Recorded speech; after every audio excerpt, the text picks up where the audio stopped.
আমরা তো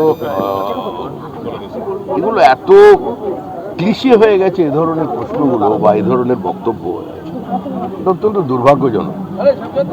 যে দুর্গাপুজো নিয়ে বাঙালির এত গর্ব, আমাদের প্রাণের পুজো, সেটাও তো রামেরই অকাল বোধন। মন মে রাম, তন মে রাম, রোম রোম পর রাম রে, তো ছিলই।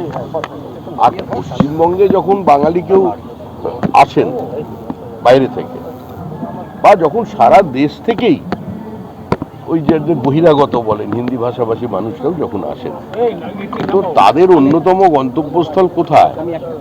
যত মত তত পথের যিনি প্রবক্তা, মানে ভারতীয় সংস্কৃতিকে যিনি সহজ সরলভাবে তুলে ধরেছিলেন, ভারতীয় আধ্যাত্মবাদ, সেই রামকৃষ্ণের দক্ষিণেশ্বর। তো এই বহুত্ববাদী সমাজটাকে রেখে দেওয়ার জন্যই সাম্প্রদায়িকতা, বিচ্ছিন্নতাবাদ, দখলদারির বিরুদ্ধে সহজ সরলভাবে আমরা সবাইয়ের কথা বলার যে পথ, তারই প্রতীক হিসেবে ওটা ওখানে আছে।